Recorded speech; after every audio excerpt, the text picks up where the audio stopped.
because the losses are not directly scalable.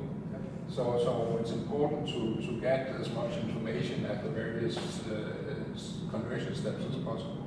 Right. And then be aware that things change once you go to irregular waves, to 3D waves, and then over the wide variety of wave conditions that exist in reality. And a risk or something you often see is maybe failure to realize what's the wave steepness that you see in reality. Often at a very early stage you tend to turn up the wave height compared to the wavelength too high compared to reality, because that gives you some nice reaction in terms of large outputs, but in reality you are actually in typical wave conditions down at steepnesses of maybe 2% or something like that. Well, an advantage of the system that I see is that it flows, so it follows the contour of the wave. It doesn't stay fixed on shore, and then you have to deal with the high forces, let's say, exerted on the links and all this. So the whole system is floating, and I believe here it's from a great benefit. And then you have to optimize the streamlining of the input water in the pistons of the pressure system. So as to reduce the losses and facilitate the water coming in, let's say, so as to increase the efficiency of the hydraulic system. As far as I know, this system is not officially classified as a floating system. So it has a somehow different kind of operation. The system, each platform there is weight 200 grams.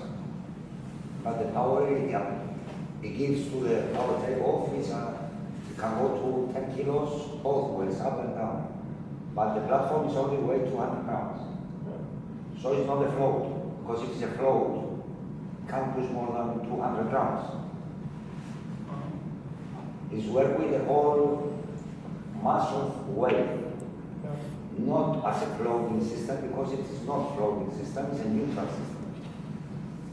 Do you think that we could apply for Marine 2 and try to bring this to an official, let's say, certified wave time? Would that be feasible for such a device? Yeah, I think I mean that is the purpose of the Marine 2 program, is to let's say give access to research facilities, and that is open for both universities and SMEs and so on. Yeah. Okay.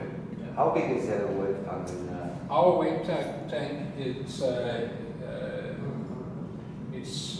roughly speaking, the active area is 13 by 10 meters or something like that. Yeah. But in Marine there are several facilities, as far as I know, that can apply. Yeah, right? Yeah, there are more than 25 different facilities.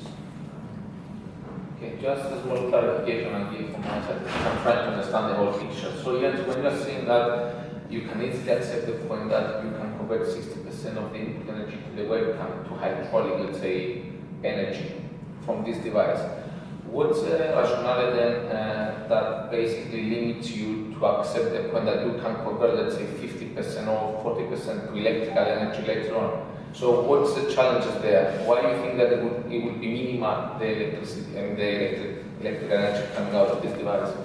I'm not saying that it's minimal for this device specifically. I'm just saying. Yeah, just generally. Okay. Because you have to consider that when you're looking at a single wave condition here in regular waves, you have sort of, let's say, the peak of the performance of the device. But when you go to reality, you have irregular waves, so in short term you have different wave heights and so on, let's say within an hour. But on top of that, you have changing irregular wave conditions over the year.